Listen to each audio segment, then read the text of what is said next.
We're in a very lonely era. Our own Surgeon General, Vivek Murthy, has declared that America is in a loneliness epidemic. And I've noticed that in part because of that, there are many people who want to brag they're building community, but really they're just compiling lists.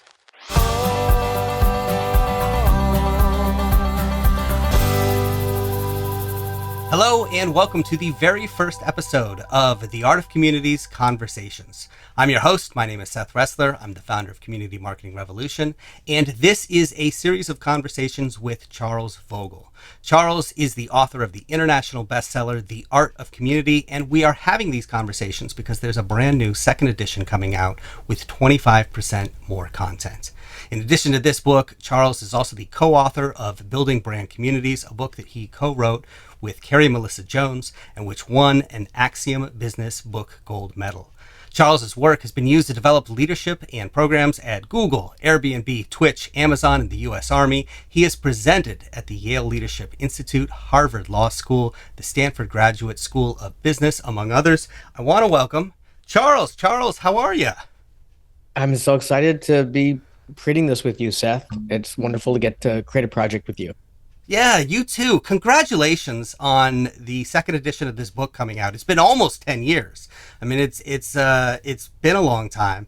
And I got to tell you, these books that you have written have been absolutely fantastic. It has introduced me to the world of community building and really shaped my thinking in a huge way. So to be able to have these conversations with you is absolutely amazing. I'm curious, what originally inspired you to write this book? Well, Seth, I spent the early part of my adult life doing things that could be generally called activism. And I'd like to be more specific. I lived in a radical homeless shelter in Southern California in my 20s for a while. And then after that, I served in the U.S. Peace Corps in northern Zambia, which is in sub-Saharan Africa. And there I worked on community health and some human rights issues that came up while I was there. Subsequent to that, I came back to the United States and I created a production company and created work that was largely funded by PBS that touched on genocide surviving education and civil rights history in America. And then while I was doing that, I experienced worker abuse as a restaurant worker in New York City. So I volunteered as a restaurant worker organizer for my former colleagues. The reason I mention that is I didn't realize at the time that all those projects I just mentioned, I was learning how to bring people together around shared values and purpose to create an outcome, and I could not depend on transactional relationships. Then I went to graduate school to study religion, philosophy, and ethics, and I remember being in graduate school and having exposure to these spiritual traditions that have been bringing people together for over 1,000 years. And I remember sitting in class and being inspired that I could leave class that very moment and find people in these traditions who are continuing to gather in these traditions and have been for 1,000 years. Got out of grad school. I was a former PBS filmmaker who didn't want to make films about genocide anymore. I had a degree in religion, but I wasn't planning on ordination. And so I was just talking with people to find out, well, what can I do in the world to contribute? And I had a lunch with a guy named Kevin Lynn, who had recently, or fairly recently, started a company called Twitch. And for those who don't know, Twitch is an online platform where now about 250 million people gather to connect, largely using video around video game enthusiasm. And I was talking to Kevin. He was saying that he knew his company Twitch would grow, but what he really wanted to get better at was connecting the people who are already showing up on the platform. And he didn't say this to me because he wanted me to solve it or he thought I could solve it. He was just, describing the challenge he was facing growing his company. And in that moment, my head wanted to explode because there were all these ideas I wanted to share with him. So I went home to write what I thought was going to be 10 pages for Kevin, and maybe it would help him with his growing company. But after I sat down to write, it turns out I had more to say. Turns out it was book length. And then it turns out the first publisher that saw that book length project wanted to publish it. And as you now know, that book is around the world, and it's been a delight to find out that a lot of people wanted to learn these lessons that we put in it. Yeah, that's an amazing story. Well, let's actually pull the book up there. There it is. This is the brand new second edition that's coming out. And like I mentioned, it's going to be 25% more content in this edition. So let's talk a little bit about how this series of conversations is going to work, because you organize the book into 7 principles of community. And so we're going to have a conversation about each of those principles. We're going to take them one by one. In fact, in this conversation here today, we're going to talk about your first principle, which is the boundary principle. But before we get to that, I do want to take a moment to actually define what we mean by community, because that's a word that gets thrown around a lot. And I think sometimes people are using it in different ways. And so I think it's very important just to make sure that we're all on the same page, so to speak, pun somewhat intended. So let's start with your actual definition. This is what you write in the book. I define a community as a group of individuals who share a mutual concern for one another's welfare. It's distinct from a group whose members may share ideas, interests, proximity, or any of other number of things, but lack concern for one another. Let's just start there. I mean, when you think of a community, what are you thinking about? Well, as you just read in the definition, in my work, affinity is when we have a group of people who care about one another. And so that can be people in your neighborhood. That can be people you do sports with. That can be people in your book club. It can also be people you work with or people in your field. We don't have to look very far to find people who are in community or people we want to knit together into a community, as long as when we're done participating together, there's mutual concern. And it's important at this point in conversation to say, look, we're in a very lonely era. Our own Surgeon General, Vivek Murthy, has declared that America is in a loneliness epidemic. And I've noticed that in part because of that, there are many people who want to brag they're building community, but really they're just compiling lists. And let me be clear, Seth, there's nothing wrong with lists. But if you sell pizza and you have a bunch of people who buy pizza, you have not created a pizza community that's a customer list. And if you produce a concert, and I know you've done that in the past, Seth, and people show up, if you have a list of the people who came to that event, you don't have a music community, you have an audience list, and so on and so forth.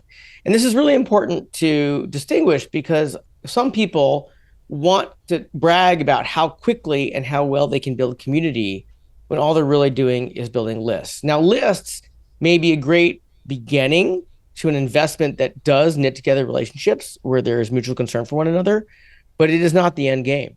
And so I don't want anyone who's listening to us because they want to learn how to build community to be distracted by people who are bragging about that, but they're not actually accomplishing what we're all longing for and will actually serve our era that's filled with so much loneliness.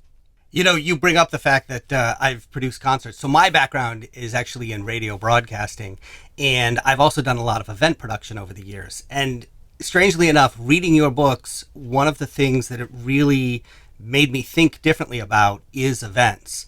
My first introduction to producing events was producing concerts. And I thought of it much in the same way that I thought about my radio station. You know, I'll take My Chemical Romance, I put them on the air, I play their songs on the air, we attract an audience, and we monetize them. And then it was just, I take My Chemical Romance, I put them on stage, we attract an audience, and we monetize them. And I think that's, exactly what you're talking about when you say it's an audience, but that's not really a community. Now, when I think about events, I think about events that can be spaces where people can actually get together and connect with each other and start to form relationships, and that's where it starts to be a community. But I think that's really interesting to make that distinction. I know in your later book, you and Carrie Melissa Jones draw a distinction between mirage communities and actual communities. Can you talk a little bit about that? Yeah, that's a term we coined because we were so frustrated with people bragging about communities that they were building, and they would build it in one event or one weekend or one retreat. And we knew that that was not what was happening, that they were compiling lists largely of people who attended, right? And attendee lists are not a problem. They're just not the community we're seeking to assuage the loneliness that so many of us feel. So we say that a mirage community is something that somebody calls a community, but when we look closely at it and we have an educated eye, we notice that it's not a community. I'm certain that there are friends that went to that My Chemical Romance concert. And I'm certain that some people there probably met somebody there and had a really good conversation and maybe traded phone numbers and contact information. And so maybe there was some connection going on there. But when you put something on the stage for us all to stop and watch, we're not knitting together the relationships amongst ourselves that create a community. And there are a lot of people who create events, even festivals, and say, we created a music community. And if I talk to those participants and they don't have the contact information and don't know the name of the people who attended with them, then that's not much of a community. And kind of the litmus test I have personally, I don't make this a standard for the world, but I want to know, did you create relationships there that you could call when you need help? And it may be that you start relationships there that will develop so that you can call them when you need help. But it didn't happen at that one concert. Because when we look at how relationships are formed, we know that it takes dozens of hours.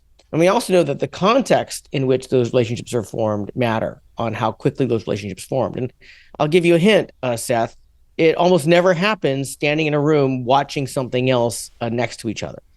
That could be the beginning of something, but that's not where the friendships form, where we're supportive to one another outside of that venue. Yeah, and that's what I mean when I start to think about, look, going to a movie is an event, but it's not one where I'm likely to build a relationship with the guy Right. sitting in the chair next to me. But going to, for example, like a wedding reception or something like that, that's a place where I might develop a new It can relationship. be if that wedding reception is structured so that that's possible. Some wedding receptions are so loud and Yep. there's so many activities that you and I won't have the chance to have the conversation where we would learn that we share some level of values and purpose in life, that we believe, hopefully accurately, that we understand each other enough that we feel a connection. So we feel connected largely because we perceive other people share a value and or purpose, hopefully several, and they understand us intellectually and emotionally. So you and I have spent professional part of our lives in media.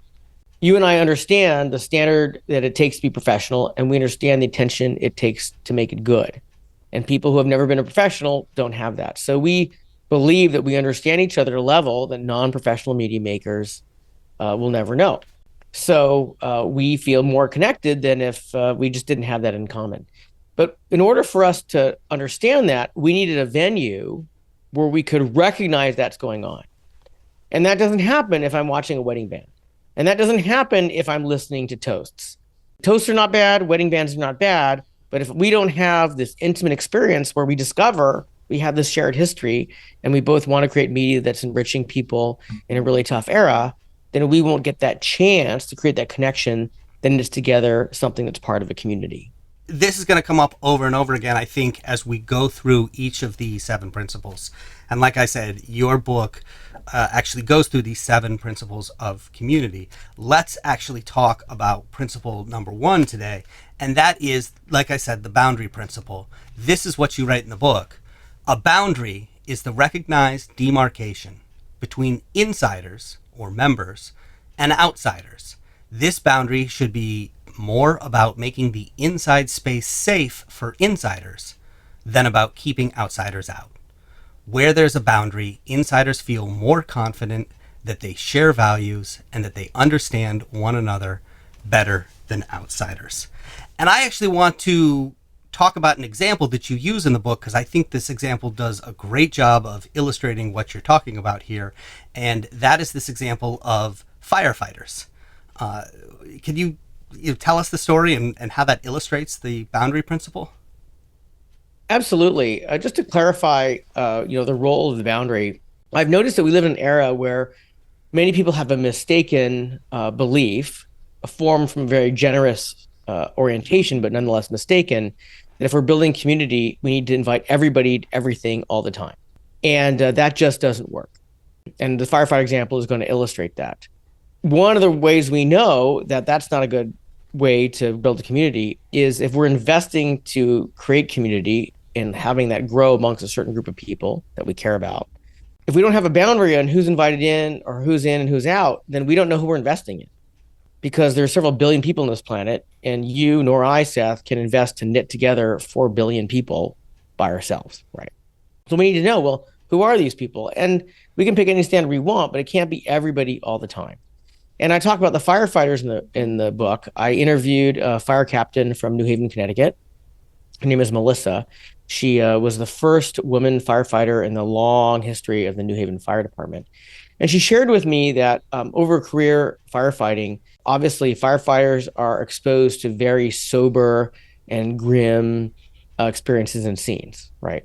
Literally confronting death. And she shared with me that one of the things that comes out of that is firefighters develop a very dark sense of humor, which in part helps them process and live with the very sober things that they're experienced to. She shared with me that it's so dark that they know that non-firefighters can't handle it. And if they don't understand this culture of firefighters who are exposed to this sober stuff, it's just going to seem sick and offensive. And so she explained how firefighters use this dark humor when there are only firefighters in the room. And she shared how if there's a firefighter gathering and somebody brings one spouse, the presence of that one spouse will radically change the conversation that can and will happen at that gathering. Keep in mind, it has nothing to do with whether they like that spouse. It has nothing to do whether spouses are important to firefighters. Absolutely nothing to do with that.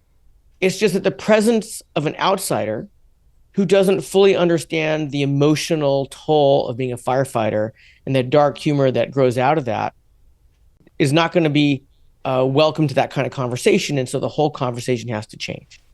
So I hope this is a great example that we need to create spaces for communities we want to knit together that are set aside.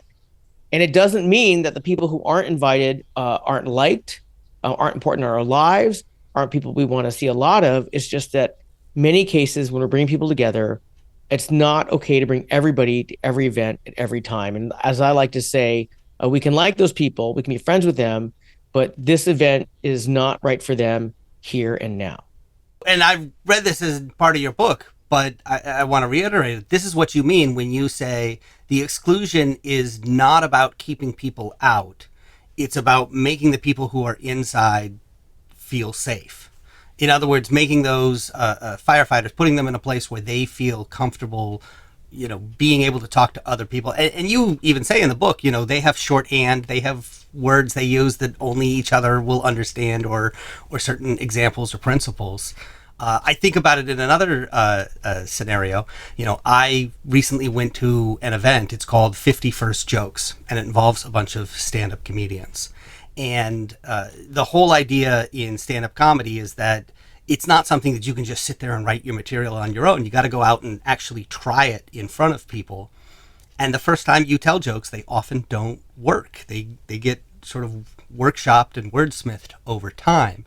And this idea of 50 first jokes, it's 50 comedians that get up and write the very first joke that they have written of the year. And some of them are great, and some of them just completely bomb, but the audience is okay with it because it's a safe space. They're all on the inside. They all understand that their reaction is helping those comedians get better. And so it's okay for them to be inside in that place. And so I see this principle, now that you talk about it, in so many other places that are out there. Just to provide some depth into this, that insider knowledge, you were referring to the fact that comedians know that writing funny jokes is hard. So the early jokes aren't that great. That insider knowledge we call esoteric knowledge. It's not an important term to know, but that's what we call it. And esoteric knowledge is very important for knitted communities because it frees us up to talk about the things that we want to talk about in a more deep level without having to on-ramp or warm up a visitor. And that's another reason why the boundary is important is I just, as media makers, we want to get in. We already know how the economic models work. We already know how distribution models work. We already understand how IP works. We don't want to have the basic conversations. We want to get into the deep stuff with our esoteric knowledge. And I'm delighted you have a good example of that. I was a documentary filmmaker, professional documentary filmmaker for many years. And when I went to graduate school, the film department at the university invited me to many events because I was one of the few former professional filmmakers on campus. And they were delighted to have me, and I could share the perspective of being a real filmmaker in the world. And I remember an Academy Award-winning documentary filmmaker was invited to campus, and there was supposed to be a small gathering of people to spend time with him. And they were all supposed to be people who were already familiar with the film world. And somebody had brought a friend who was a law student, as a matter of fact. And that law student asked this Academy Award winning filmmaker all kinds of basic questions about film, about revenue models and distribution models and production, all of which were questions that a professional filmmaker would already know because that's just a buy-in to understand how the industry works. And that student didn't know that she had hijacked what could have been a high-level conversation, asking what were very basic questions for us. And nobody was bold enough to say, please stop asking questions. This event isn't for you. And that person probably left thinking that was a very interesting conversation because they learned a lot. That's another great example where a group of us were stolen what could have been a really powerful conversation because the boundary wasn't strong enough.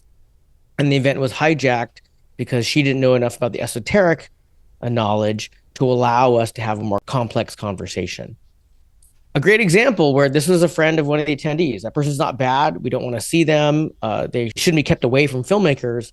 But because there was a not very good boundary, the event was kind of ruined for those of us who showed up because we didn't want to hear rudimentary, filmmaking answers. And these examples are really helpful because it helps illustrate what we mean by this. You've got any other examples you can share with us? Yeah. One of the things I've discovered is that many people who are creating community, they may call it something else, like a club or an association, they don't recognize that there is a boundary or they're in denial that they have a boundary. And I wrote about this in the book. At one point, I was invited to New York City because there was a group of spiritual leaders that had an association and they invited me to participate and they wanted to grow it. And I was very confused when I was there about who should be in this group, who should be invited, who is it tailored for, and that kind of thing. And when I asked about that, they said, oh, no, anybody can be in this group. I thought, well, that's just obviously not true, right? This is a room of very highly educated, many cases, spiritual leaders, really involved in the national, international scene about spiritual growth. Obviously, not everybody is supposed to be in this group. So I asked, well, I'm curious, was there ever a time that somebody was asked to leave? And they said, oh, yes. And it turns out sometime before there had been somebody in the group that was advocating polyamorous marriages. And that was too radical for this group. And so they were asked to leave. And I asked, well, who asked them to leave? Because what that would tell me is who had the authority to ask someone to leave. And they told me. And I said, well, it sounds like there is a boundary. There is a standard about who can be here. And it sounds like you do have people who will remove somebody if they're not a good fit. And that really gave them pause. And up until that moment, the people who had asked that person to leave had considered themselves not actually a leader, but just a facilitator.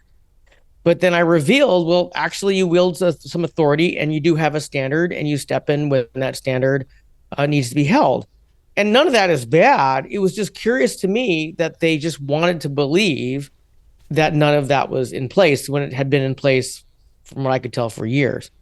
And it started a new conversation then. Well, then who do they want to invite in and how do they hold the standard? So this leads into another concept that you talk about, which is gatekeeping and the role of gatekeepers. Can you explain what a gatekeeper is and what their role is? Yeah, well, if we have a boundary, then someone needs to enforce it. And gatekeepers are amongst the people who can say, no, you're not a good fit now. For example, you're a beloved spouse of a firefighter, but you're not a firefighter. So this event or these events or this time is not for you. We will have other events for you. But the more important role of the gatekeeper is to help visitors cross the gate into the community. I've visited many, many churches, and a number of spiritual denominations have asked me to help them. And many of them wring their hands because young families aren't joining. And so I ask, well, when someone shows up and they're interested, who's helping them become integrated into the community of the church? And often, they don't know. And if we don't know as leaders of a community who's going to help a visitor cross the boundary inside, then goodness knows the visitor's not going to know. And we shouldn't be surprised that they're confused. Well, then how do I get in? Who's going to make the invitation? Who's going to spend the time? Who's going to explain how the events work? Do you work weekly? Is it quarterly? Are there informal events? Do you have to have a certain credential? Do you have to sign up in time? Like, they don't even know.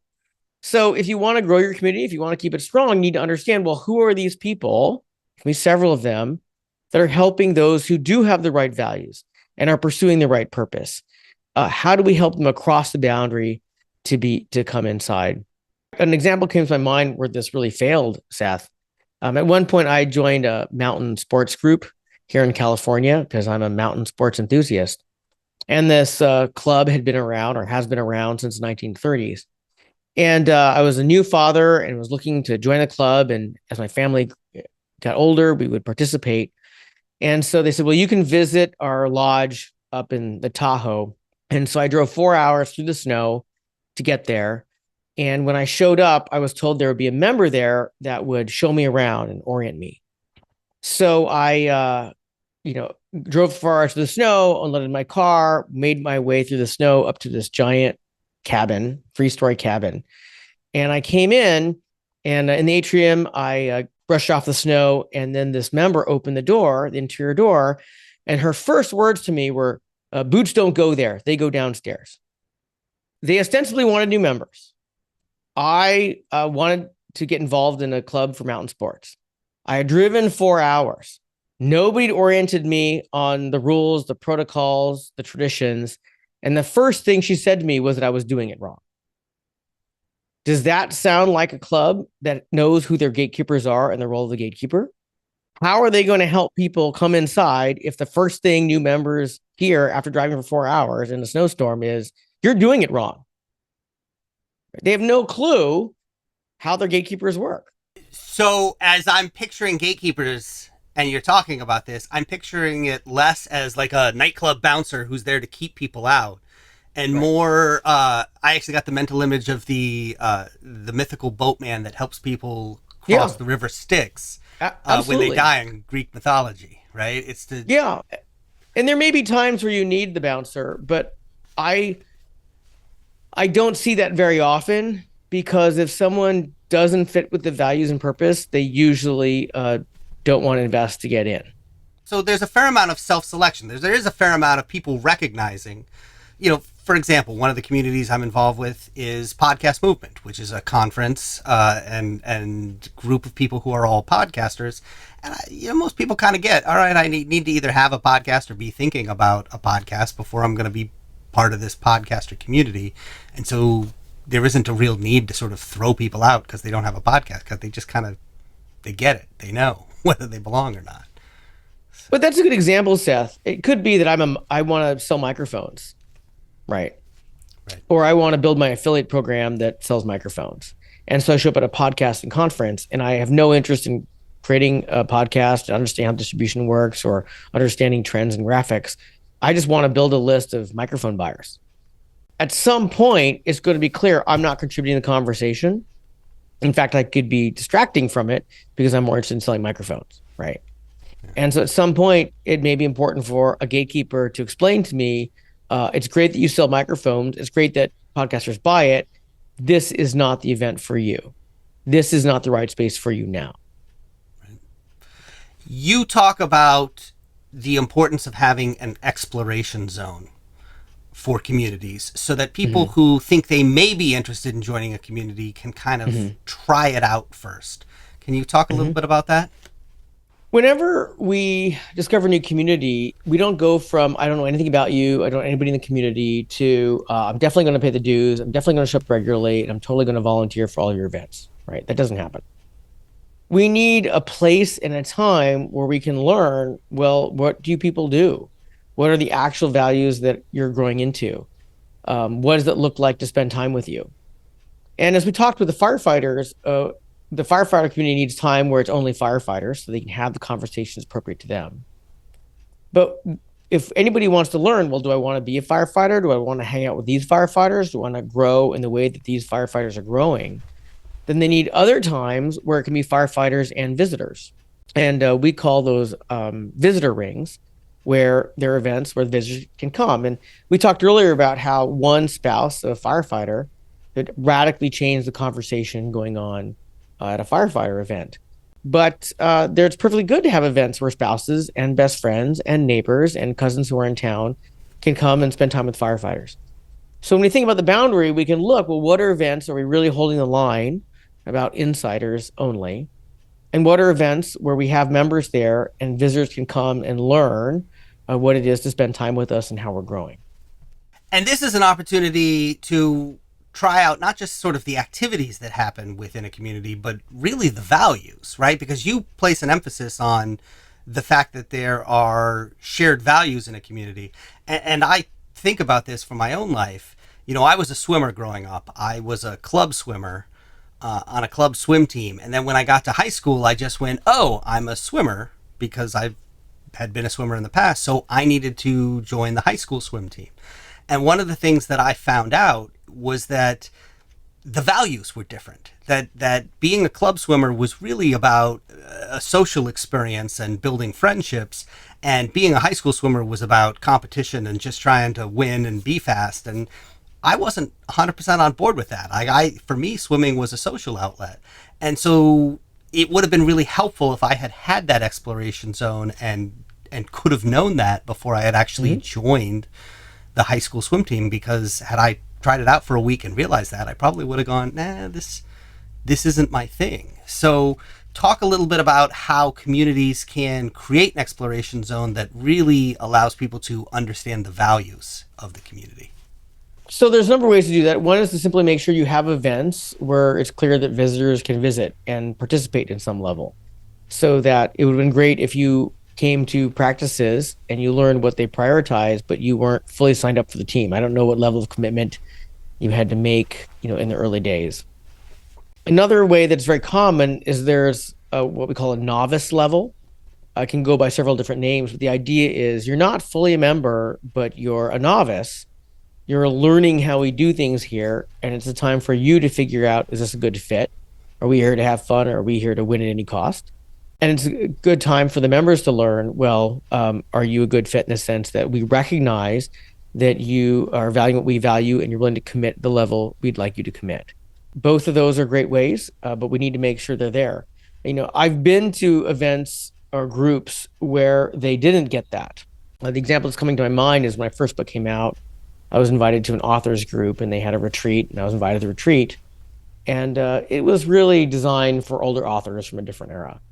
And I wasn't that crazy about it. And there were three of us who were newer authors, and we mentioned how things could be changed. And I remember at least one person said, well, you should join the board and change that. And I thought, wow, I just showed up. I haven't spent 2 full days with you all yet. I don't even like being here. And you're assuming that what I should do with my life is be a leader of your group. It was a total misunderstanding of the relationship of a visitor, that visitors are still trying to figure out, do I like you? We're not looking to sign up to commit our lives to try to change what you've been doing for years. And that was really off-putting, that they didn't understand my relationship to them. They thought that I was fully committed and fully on board, and I didn't even like being there. It's the difference between getting married right away or dating before you get married and seeing Yeah, you like that's a perfectly good analogy. I don't even think we were dating. I thought we were just hanging out at a coffee event to figure out if we like talking to each other. And they said, well, gee, you should change your deed to make sure that the inheritance is going to go smooth. And I'm like, what are you talking about? I don't even know if I like the coffee here. Right. So let's talk about another distinction that you make that I think is important when it comes to getting community members, new people to join. And that is the difference between making an announcement and extending an invitation. Can you talk about that distinction? Absolutely. So in my work, we define an invitation as a request to spend time where the person invited knows that someone cares if they show up.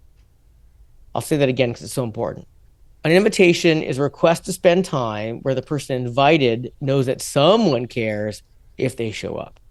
I don't care how they know, because different people are going to perceive that differently, but they need to know that.